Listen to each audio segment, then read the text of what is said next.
All right. Hello, everyone, and welcome to this edition of PON Live from the Program on Negotiation at Harvard Law School. I'm Nicole Bryant, the Managing Director here at the Program on Negotiation, and I am very pleased today to bring our group together once again for a discussion in celebration of Professor Julia Minson's new book, How to Disagree Better. Um, for those who are joining us for the very first time, PON is a research group based at Harvard Law School and drawing on the faculty and researchers of a community that is far beyond just the law school, but actually all of the schools at Harvard. Professor Minson is from the Kennedy School of Government.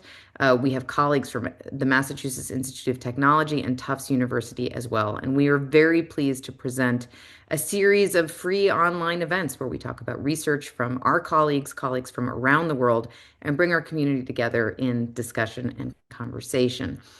Today's program will take place over an hour. Professor Minson will be presenting for more or less 40 minutes at the beginning, and at the end, we will, of course, make sure to have time for question and answers. So if you have a question at any point, please use the Q&A function at the bottom of the webinar to input that, and we will be moderating a discussion based on those questions at the conclusion of the session. As ever, I have to start by thanking the incredible PON events team. And I will say this is a week where they have had four different events, which is quite a lot. So I am so pleased to be able to work with all of them. CJ Craig, Riley Schretzel, and Louise Reyes. Thank you for all of your hard work behind the scenes. And with that, we're going to turn to our honored guest today, Professor Julia Minson, who is a woman of many hats. And as I was saying to her as I was reading the book, I even discovered other hats that I didn't previously know of. So, an associate professor of public policy at Harvard's Kennedy School of Government, where she is affiliated both with the Shorenstein Center on Media, uh, Public Politics and Public Policy, and the Center for Public Leadership and the Taubman Center for State and Local Government. She teaches in a variety of settings, including at the Program on Negotiation. Many of our PON executive education alumni will have had the chance to be in a classroom with Professor Minson, and I am so delighted for this occasion because we have really been talking about this book and of course, Julia's research for so many years, and I am so happy for her. This is such a wonderful event, and we are really pleased to hand her the floor and discuss how we can all really benefit from disagreeing better. Julia. Thank you. Thank you, Nicole, for that terrific introduction. I'm so pleased to be here. This is, obviously a very exciting week, and I have enjoyed so much support from PON over the years, and it's been such a terrific platform for disseminating my work and meeting amazing scholars and amazing learners in this space. Let me share my screen so that you all can see my slides. And we're going to talk about how to disagree better. Okay, here we go.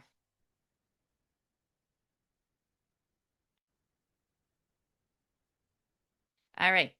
So, I am a social psychologist by training, and I have spent my entire career trying to understand how people can have more thoughtful, more engaged, more constructive conversations, even when they sort of dramatically disagree with each other's perspectives. And of course, the world has given me sort of no shortage of opportunities to study what I study.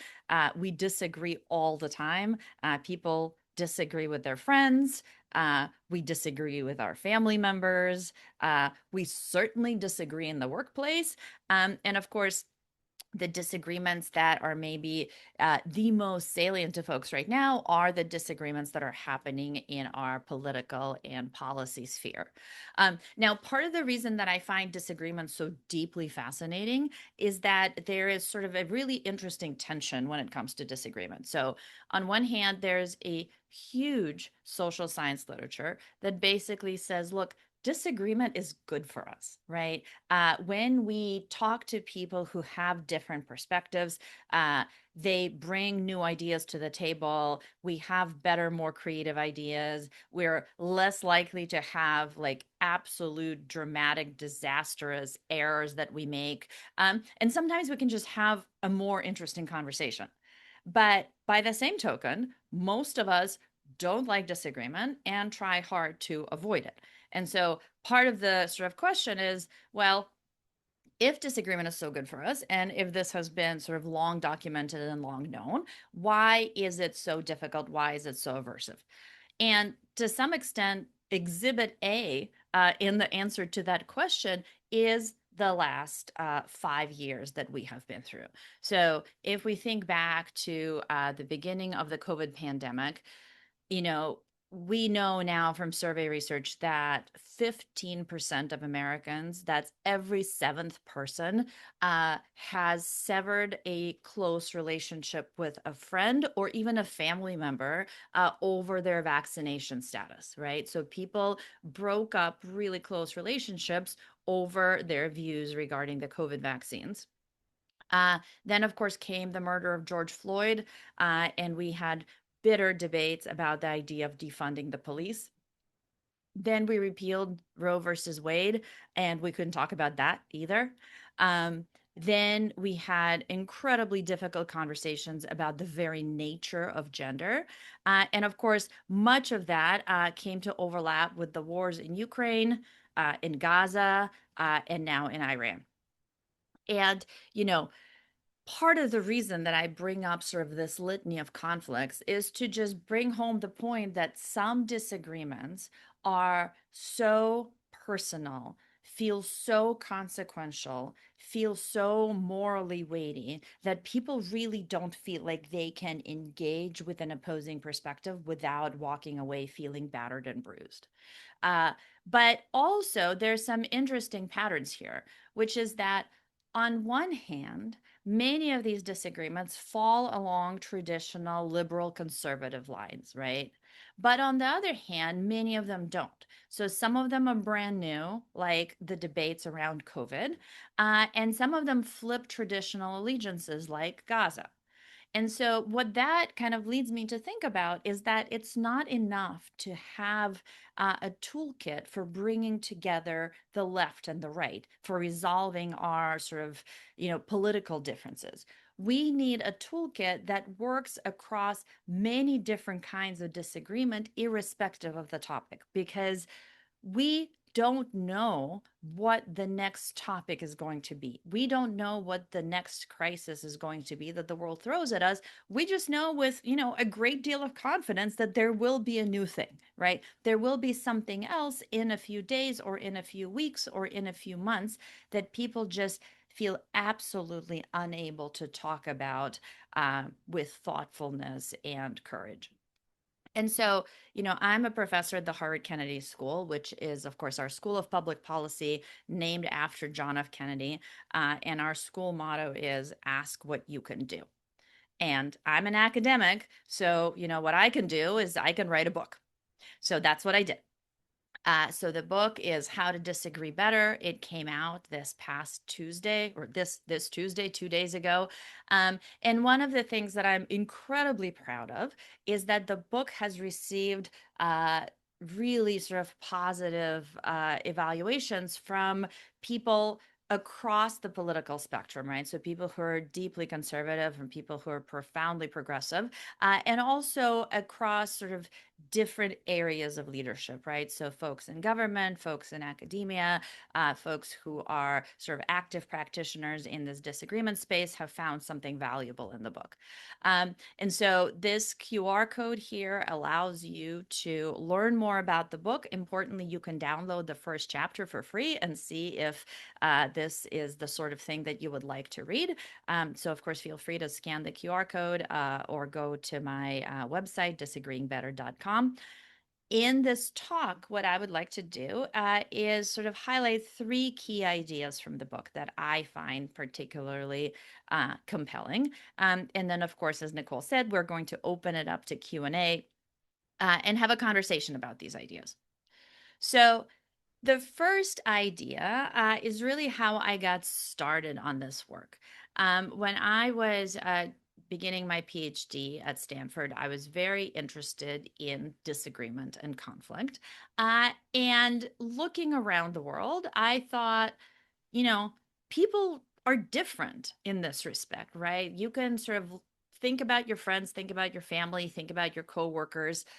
Some people are quite good at disagreement, right? Some people uh, seem curious, seem like they're really thinking about opposing views, seem like they are um, really engaging with arguments on both sides in sort of like a thoughtful, deep way.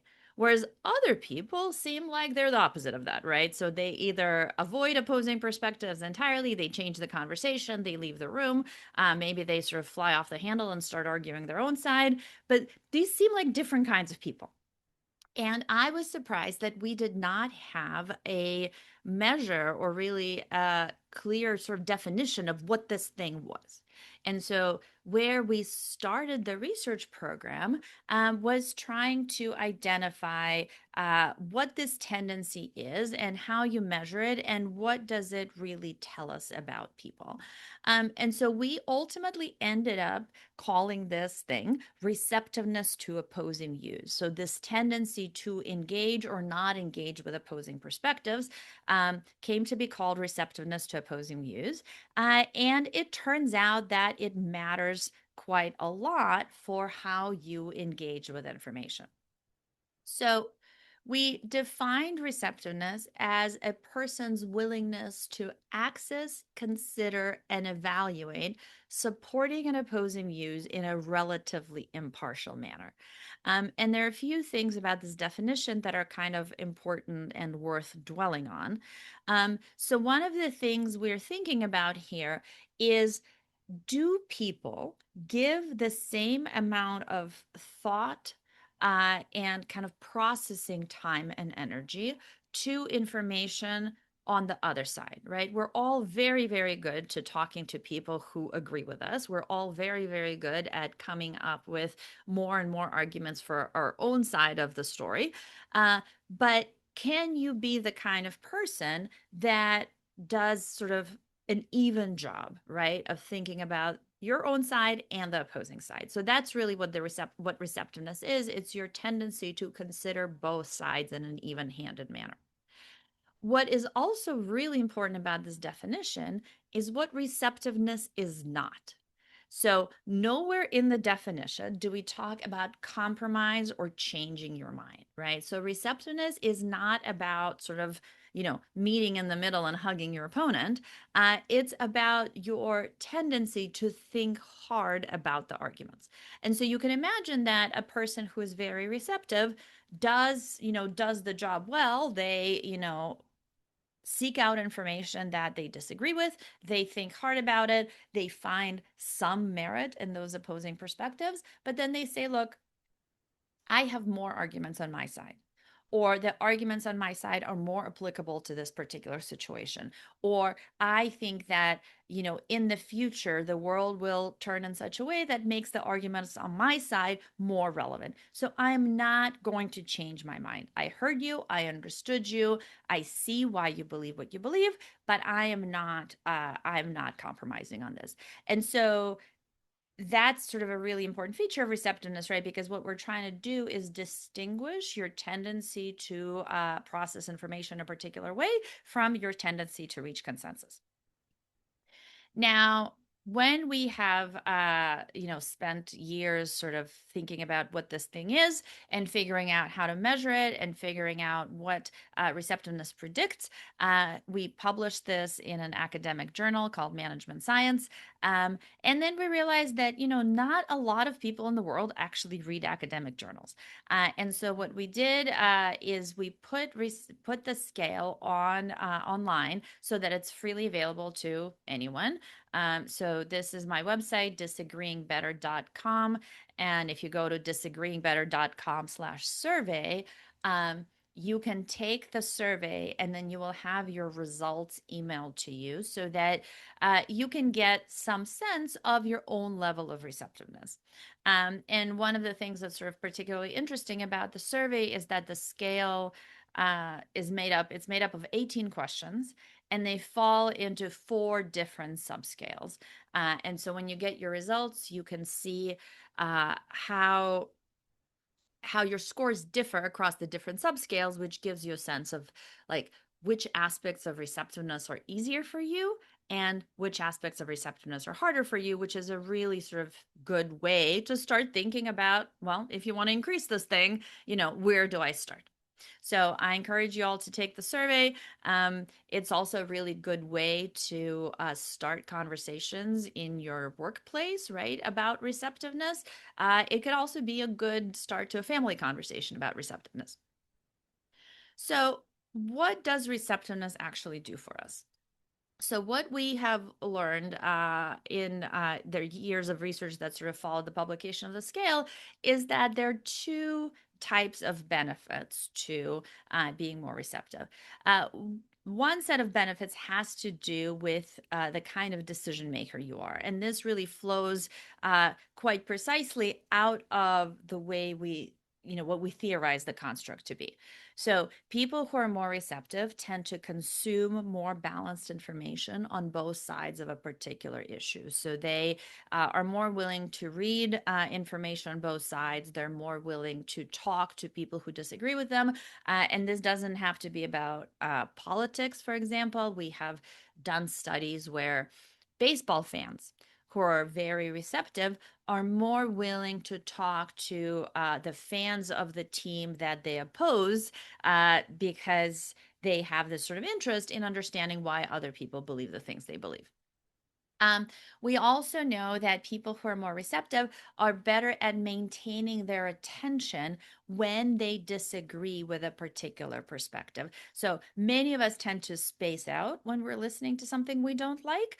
And people who are very receptive also space out, but they space out less. So they're better able to keep sort of paying attention to the thing, even if they don't particularly like the conclusion. And finally, they are less biased in how they evaluate arguments on their own and the opposing side of a topic. So most of us see a lot of merit in the arguments for our side and very easily find flaws in the arguments for the opposing side, which makes sense, right? Because if you thought that the arguments for the opposing sides were great, then you should change your mind. But people who are receptive again have a smaller gap, right? They're a little bit better at seeing something's wrong with their own arguments, and they're a little bit better at finding merit in the opposing arguments. But the benefits of receptiveness are not only decision making benefits, they also include a set of interpersonal benefits. So we now know that people who are more receptive are more likely to form cross partisan friendships. In other words, they have more people in their personal and professional networks who belong to the opposing political party.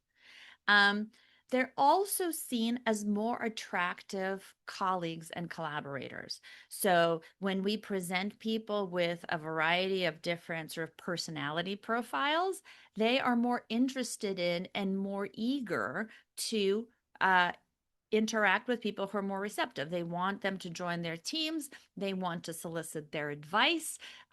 They're more willing to help them in a tough situation.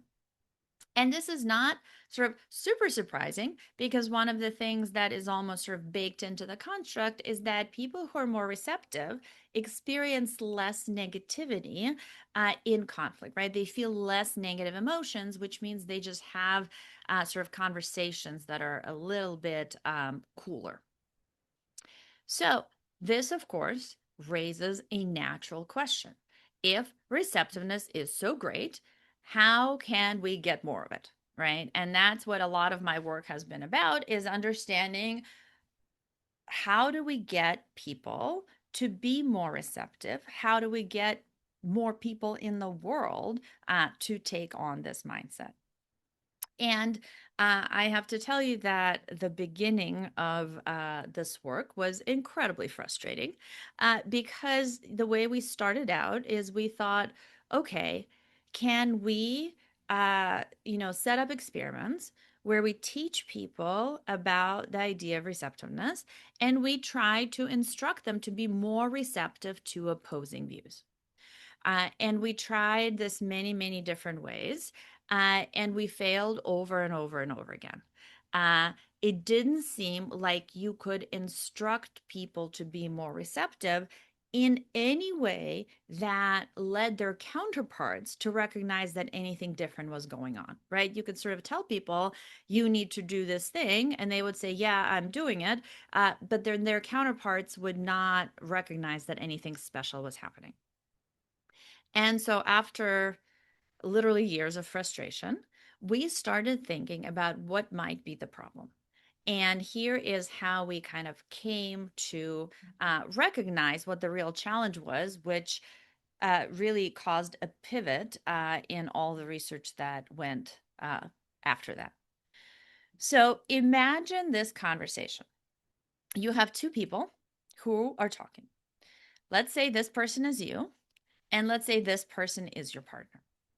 Now, let's imagine for a moment that you are in an ongoing disagreement. There is something that you strongly disagree on, that you have disagreed on before, and you have some reason to talk to this person again. So you say to yourself, I am going to work hard to be receptive, right? That's literally what we're sort of doing in our studies is we're telling people work hard to be receptive. And so you set a good intention in your mind, and that's the intention you walk in with. So you have an intended mental state to be very receptive. But of course, when you walk into the conversation with that intention, you encounter this other person. And then that other person starts expressing their opinion. And often that leads to quite a lot of frustration because remember, you disagree with this person. And so you go quickly from what you intended to see or what you intended to enact, which was a lot of receptiveness, to what you actually achieved, which is a much smaller amount of receptiveness, right? So it's not like you failed completely. You're doing some things because you're trying, but you are not succeeding as much as you were hoping to succeed. And that is not surprising because emotional regulation and conflict is quite difficult, right? And so all of us sort of fail part ways somewhere between our intentions and then what actually happens in our minds. But then, of course, your counterpart can't read your mind. So, whatever it is that you achieved needs to be translated into observable behavior. And this is now the second challenge because most of us are not trained actors. And so we're usually quite poor at translating uh, our intentions and our resulting mental states into behavior that our counterpart can see. Most people tend to demonstrate their emotions with a set of signals that are, often incorrect and often inconsistent. So if I'm trying to demonstrate receptiveness, what is actually happening in terms of behavior is sort of a real mixed bag of signals.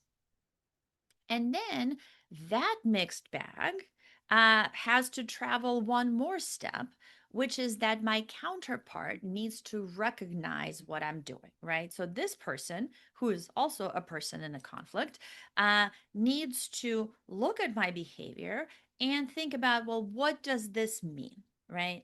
And of course, because they are a imperfect human being who is involved in a potentially difficult conversation, they might misinterpret some of what they're seeing because their expectations are likely to be negative and they're also experiencing some emotions at the moment. And so, as they are interpreting what I'm presenting, they're interpreting it through a biased lens. What this then means is that we are showing people something very different than what we intended to show them. Along the way, a lot of the information has leaked out. So I think of this as sort of a leaky pipeline model of social interaction where we are intending to send a signal, but a lot of the signal is sort of leaving the pipeline at various steps along the way. And thinking about it in this way has some very, very important implications. So, if this is how conversation works, then one important implication is that intervening on people's intentions makes very little difference unless they're highly skilled at translating their intentions into behavior. And there are certain people who are that way, but that doesn't apply to the vast majority of us. What it also means is that the best interventions are based on behavior, because behavior is the closest thing in the chain to those perceptions that we're interested in impacting, right? So the visible behavior is where we can make the most difference because we can see directly the impact on our counterpart. And so then that raises the question of what are the correct behaviors, right? If we're not going to leave people guessing as to what exactly they're supposed to do, we want to give them sort of a playbook of here are the things that you can do so that the other person recognizes that you are trying to be receptive. And so what that kind of led me to think about is what are the relevant behaviors. And over time, what we have sort of concluded in my research team is that the most visible, the most salient, the most easily interpretable behavior in a conversation is language. So the second point that I wanted to highlight, remember I promised you 3 points, is that behavior is really the key thing in disagreement.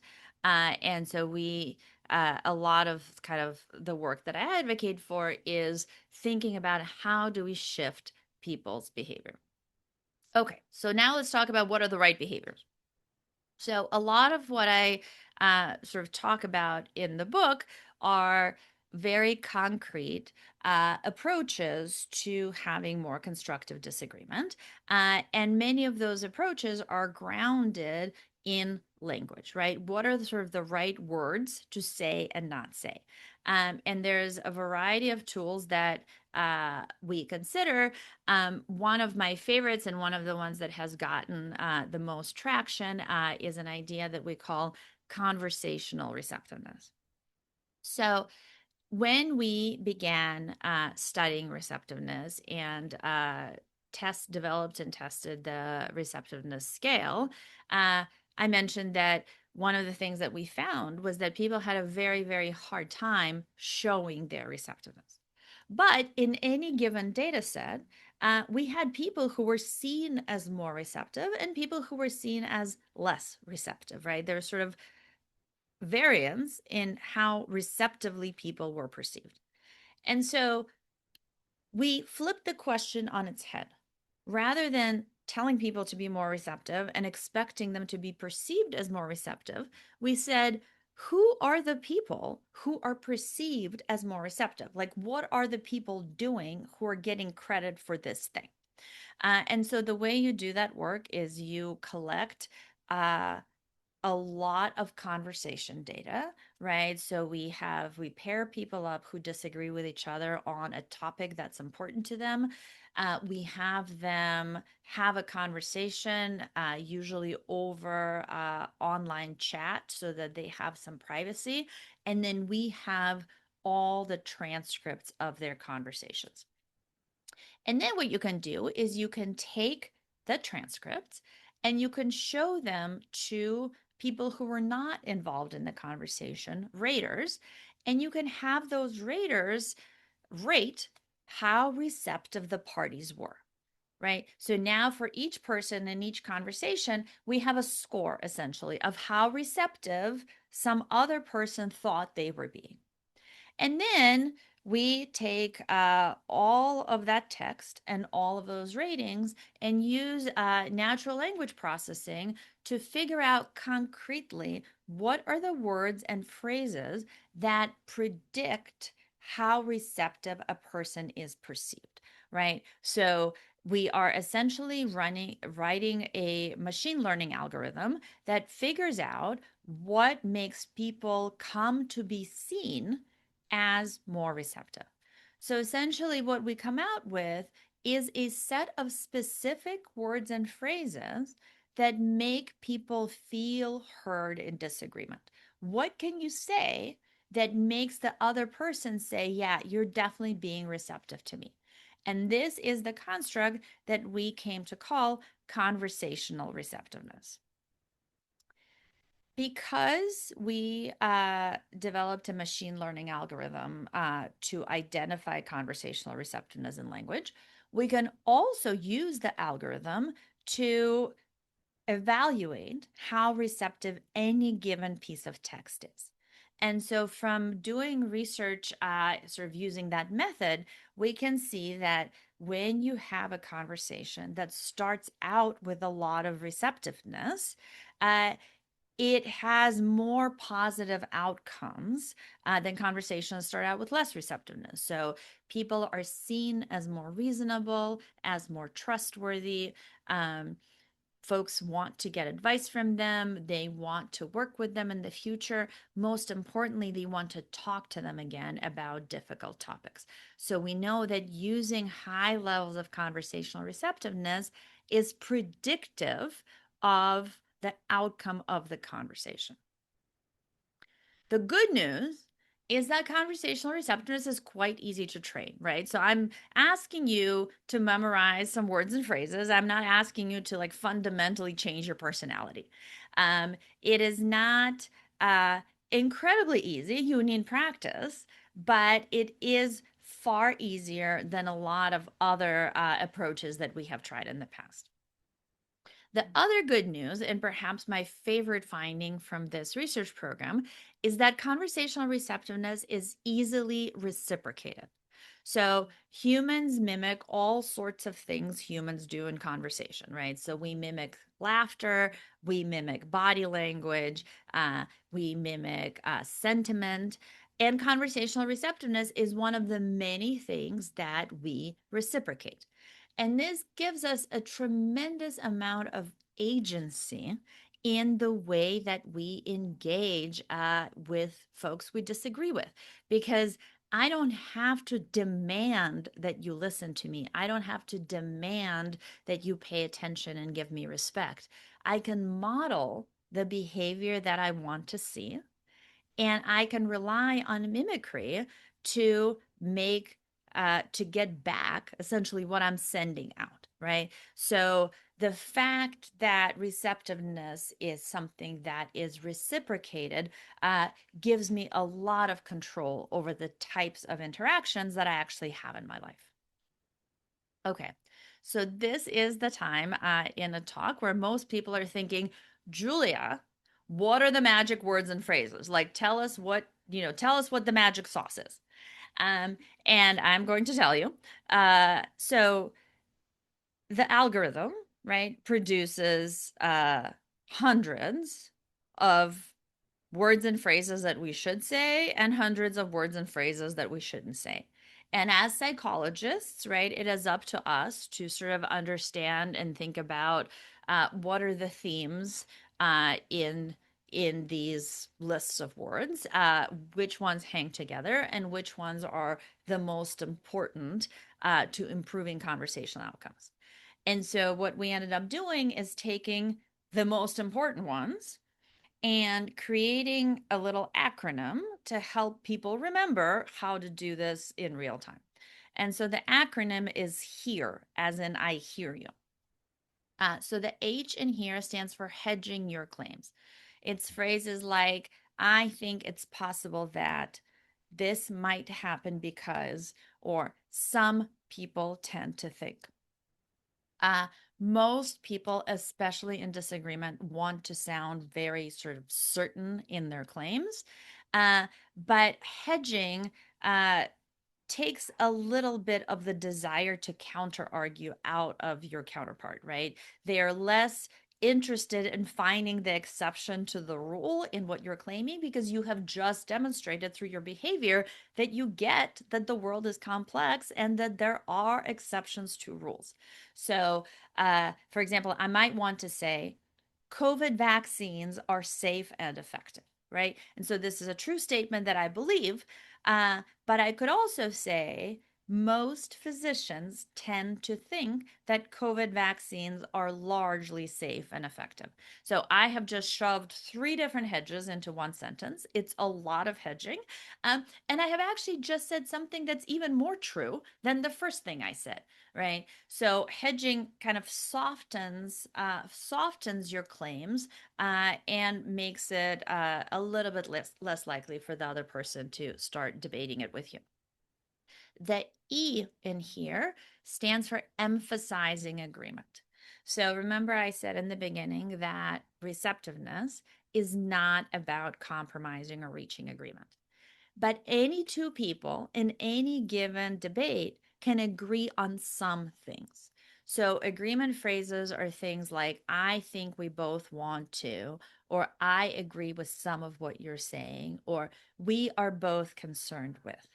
So, emphasizing agreement might sound something like, we both want to work in a company where employees feel that they're adequately and fairly compensated for their contributions, right? Most people would agree with that statement. Now, we can continue to disagree about what is the right way to do that. We could continue to disagree about what is fair and adequate, but stating where we do agree can be a very useful way to sort of start the conversation feeling like we're on the same side. The A in here stands for acknowledging other perspectives. So, acknowledgement is signaled with phrases like, I understand that, or I see your point, or I think what you're saying is.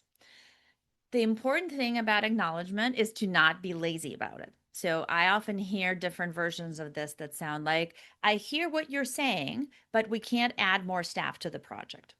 And so this is a person who kind of did acknowledgement. They said, I hear what you're saying, but they didn't provide any evidence that they really heard what their counterpart was saying, right? They sort of made a claim and they want credit now for being a good listener, but they didn't show the receipts. A better version of acknowledgement requires that you actually restate what your partner said so that they can be confident that you were really listening. So it could be something like, I hear that the team is working really long hours and you're very concerned about meeting the client deadline. I can't add more staff to the team right now.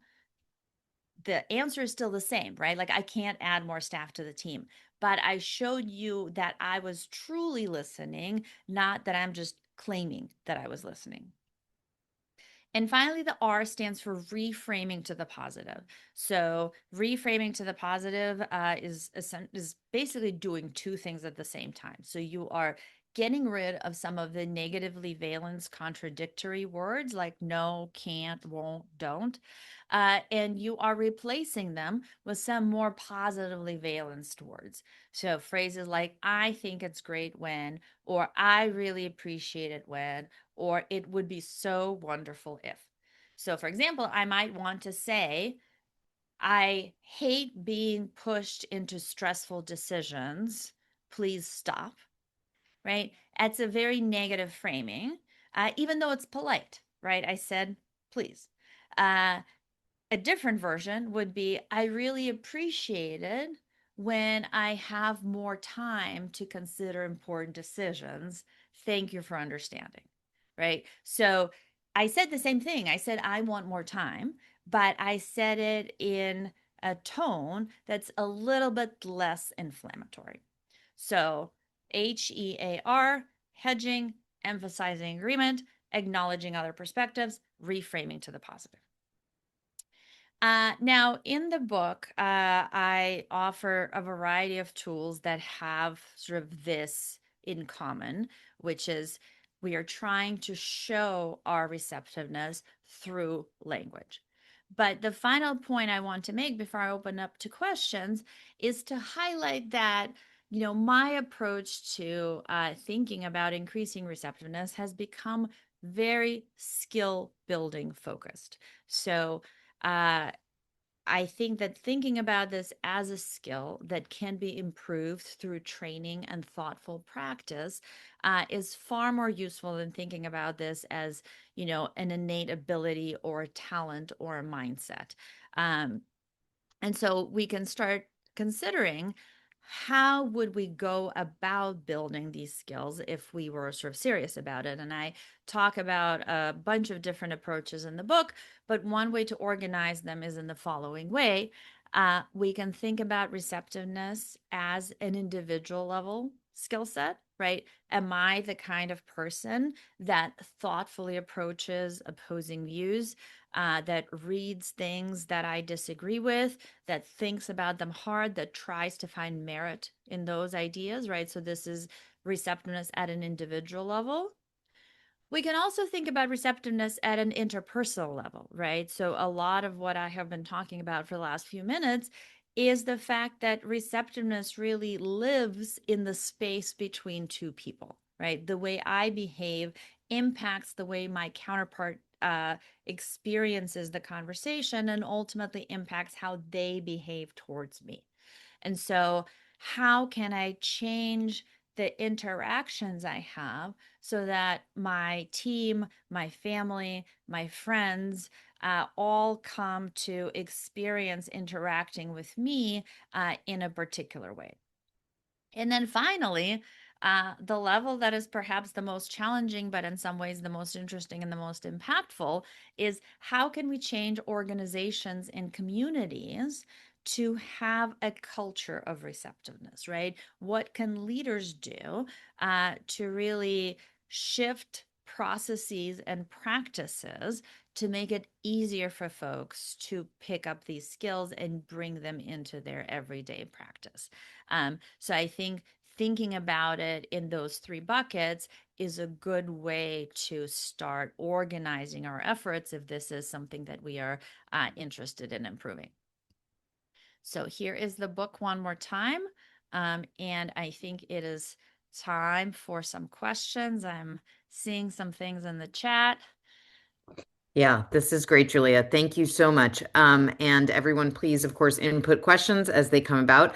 I'd like to start. You say right up front at the book that some of the findings were counterintuitive, were not obvious to you as you were going through this research. And then after, time and time again, you had empirical evidence to support. What is something that's changed in your personal disagreement practice?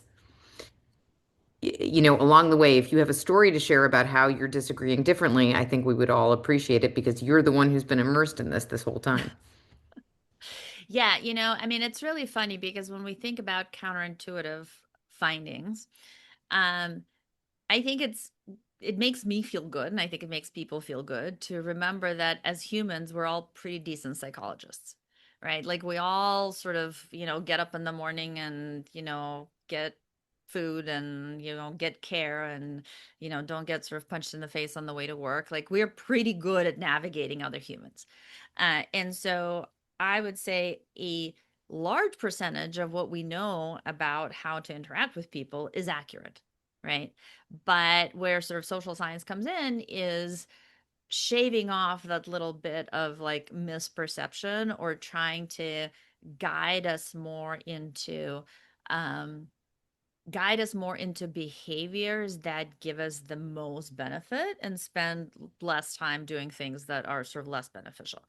And so, one of the things, I found personally surprising is how hard it is, for example, to get people to show curiosity. Like, still blows my Mm, mind. We spend a mm, lot of time in conflict world talking about the importance of curiosity. Um, mhm, and we've done a lot of studies where we say like, okay, curiosity is important. Can we get people to show curiosity? So this is work with Hannah Collins, who is a professor at UCLA. Uh, and people just don't want to say the words, like saying, hey, I disagree with you, but I really like to understand your perspective. mm, For some reason, that is just like incredibly difficult for folks. And so you come to recognize from the data that, telling people to be more curious is not doing a whole lot because they're mm. they have a real hard time saying it out loud.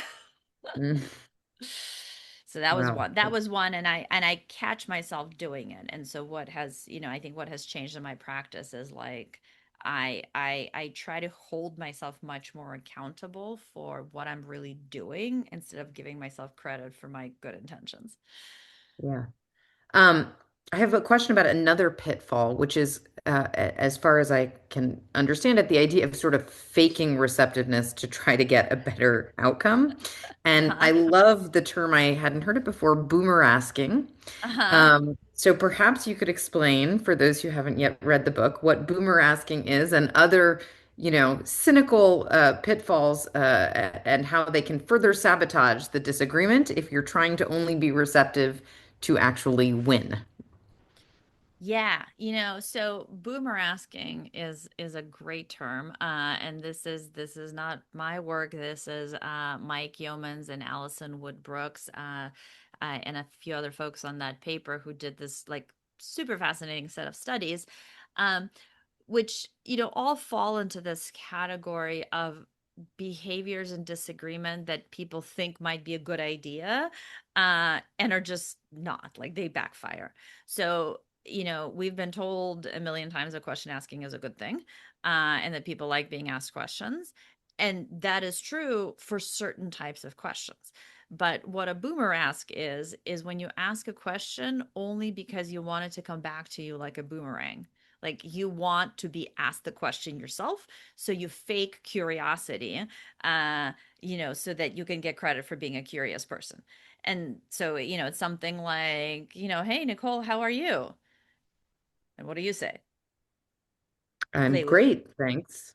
yeah. And then you say, how are you, How are Julia? you? Because the, Yeah, how are you? Right. And that's, then I'm like, yep. well, let me tell you, my book came out today and it's doing really well. And everybody's been so nice to me. And I'm getting flowers and I'm getting balloons. And this is the best week of my life. Right. And so, as a recipient of that, you realize like she didn't want to know how I am. Yeah, She just wanted to tell me how great her life is. Right. And so, it's this move that people are savvy to. And so, so it doesn't go over super well. yeah, yeah. Great, thank you. Um, Question from our community, Lena asking, thank you for sharing. How can leaders apply these techniques specifically to managing generational or cultural conflicts within diverse teams without alienating someone? I think something that a lot of us leaders of teams think about. Yeah, yeah. So I think this is a really powerful toolkit for contexts where there's a lot of potential for misunderstanding. Um, so part of what I talk about in the book that I, sort of didn't have time to cover here is kind of the role that our assumptions play in creating conflict, right? And the fact that we often think we know where the other person is coming from, we think we understand their motives, we think that um we get it, and now that we get it, we're going to tell them how it is, uh, and especially in multi-generational teams, in cross-cultural teams, in cross-functional teams, uh, there is a lot of potential for misunderstanding. And so where these tools really come in is when you show that you're receptive to another person's perspective, they are much more willing to sort of share that perspective. Right. And so you have a chance to test your understanding and make sure that you really do get it, before you start, before you start arguing for your point of view. So I think these tools are really sort of powerful in those contexts.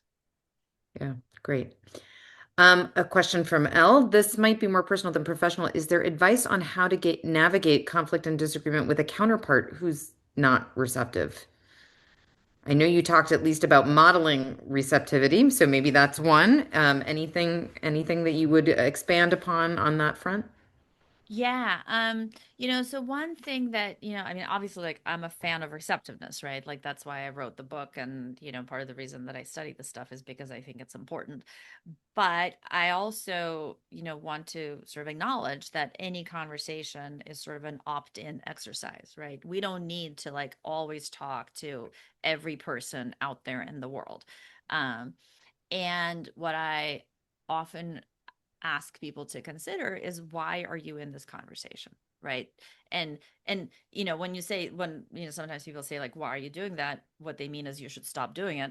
I don't mean that. I literally mean, why are you in this conversation? Because people have different goals, right? So it could be that you're in a workplace negotiation and you need this person, like you need this person to do something for you, and you are going to have to talk to them until you figure this thing out, right? Or it could be that it's a family member, and you will, like, you don't have anything that you're negotiating with them, right? Like, you don't actually, like whether you and grandpa agree on, abortion doesn't actually matter for abortion policy, right?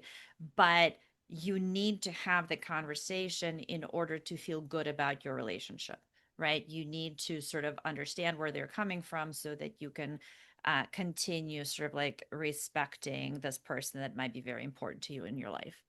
But it could be, just sort of like a rando you meet at a work party, and they express a view and you try to talk to them and you realize that they are not going to listen and they're not going to give you respect. And then it's sort of like, okay, well, why am I here?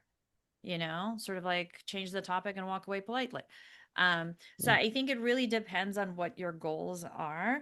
Um, because sometimes people who are very unreceptive, you have to work with them and you have to figure out how to make a path forward. And sometimes you just walk away and everybody's fine. Yeah. Great. Thank you.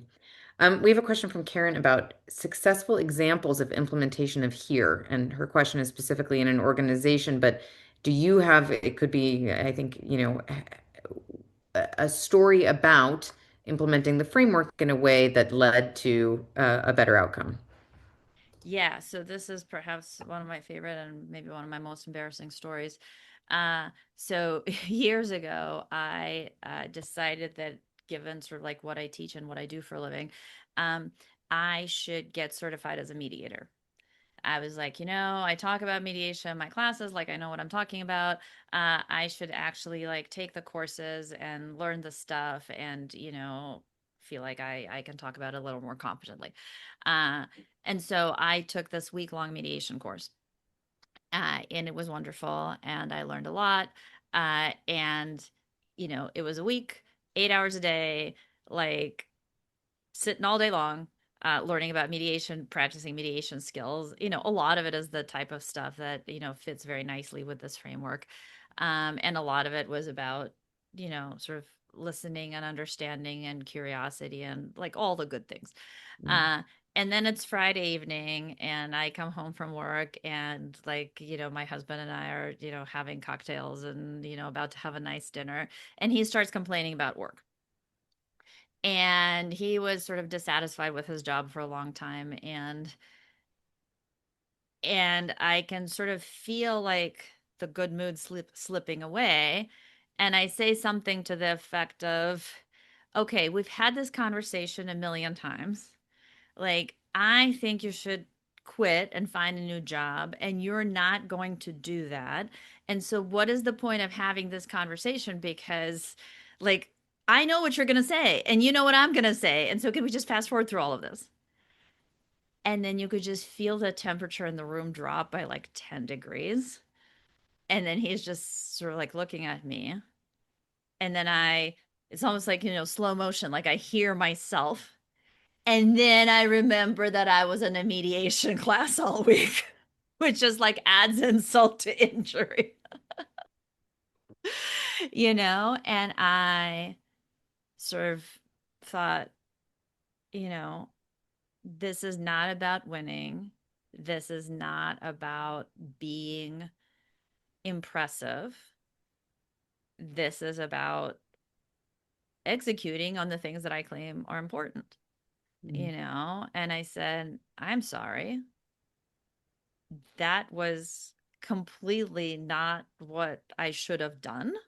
Let's pretend I didn't say any of that and let me try again, you know. Um, and after that experience, I really noticed that tendency in myself to sort of not have enough patience when I think I know, which is very, very dangerous. And it really changed our dynamic, and it really changed our dynamic around his, career decisions and the extent to which he sort of brought me in and was interested in my opinions. Um, but it was hard to notice that in myself. Yeah, yeah. Thank you. As someone who also struggles with patience, sometimes I empathize. Um, we have a question from Ollie about disagreement in the healthcare setting. So, if you are a healthcare provider or professional and you have a patient who is disagreeing, I know that is very specific and probably needs more context, but what are some of the tools that you would advise folks dealing with these really, right, individual conversations, but that can have a huge impact? Yeah.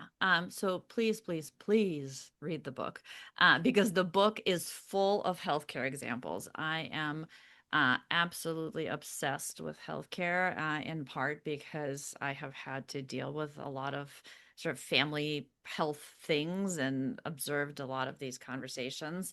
Um, and partly because it is, as you say, so incredibly consequential and a really, really huge industry that, I believe, since Doge, healthcare is the largest employing sector in the United States. Um, so I think it's a hugely important area where these skills can be applied.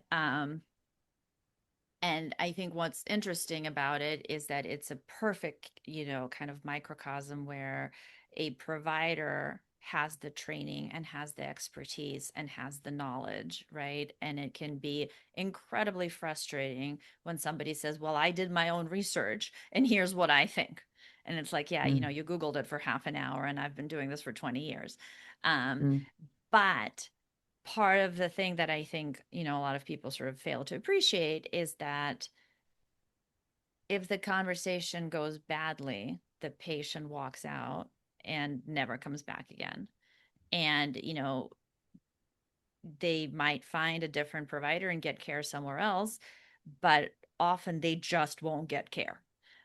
They will sort of, sit around with their frustration, their embarrassment, and, wait for their symptoms to get worse. And so I think it's really important to think about how can we have conversations that might not result in behavior change in this one 12-minute visit, but allow us to continue building a trusting relationship with the patient so that they come back, right? So we can influence their healthcare decision making over time, even if we couldn't convince them of this one thing that's good for them right now. And there's a lot of sort of systemic challenges there that have to do with how little time there is in the whole thing, right? So time is like a huge problem. yeah. But this is something I'm very, very interested in. Great. Thank you so much. We have a question from Melissa. You mentioned that having genuine curiosity can be tough for people. On an individual level, how can we help cultivate that in ourselves? I mean, what's so great, Julie, is that you've talked about these skills being trainable. And I think that's so wonderful. So, how can we cultivate curiosity so that we can be more ready to exercise it out in the world? Yeah, so I think, curiosity is a very, very broad construct, right? Like I can be super curious about Vietnamese food. That doesn't mean that I'm going to be curious about an opposing political perspective. And so I think we have to sort of acknowledge that being curious about tough topics is harder than being curious about easy topics. And Mm, then like being curious in the middle of an argument is harder than being curious when you decide on a Sunday morning to read the newspaper and like learn something, right? mhm, um and so I think that one way we build a habit of curiosity is to try to consume high quality information from the other side, right? Because when you are exposed to something that's really good and well thought out and rigorous, it makes you realize that, oh, there's things I don't know and maybe I could learn more things. But I also think that part of the skill set we need to build is like saying the right thing in the moment, even when you're not feeling particularly curious, because maybe you'll get curious later. And if you fail to not yell at the person, then you can go, if you succeeded in not yelling at the person, you can go back and you can ask them the question, right? But if you yelled at them in the moment, then you can't exercise your curiosity later. Yeah, yeah. Great. Thank you. I think that reflects, we talk so much in negotiation. Of course, this is the program on negotiation view of this about the power of listening. And I think that's harder for some of us than for others Hmm. in certain situations. So I know we are at time. It's 1 p.m. There's so much more in the book. So really, everybody, I encourage you. How to Disagree Better, Julia Minson, just fresh out. I mean, I got my copy delivered uh, only days ago. So here we are. And Julia, thank you so much for taking the time to be with us today. We really appreciate it. Just a word as we conclude with what is coming up next at the program on negotiation. Our next book talk is with Professor Leslie John of HBS on Tuesday, March 31st.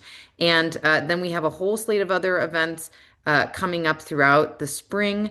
We look forward to seeing you at any and all of these events going forward. Thank you for being a part of our community, and we wish you a very wonderful rest of your day.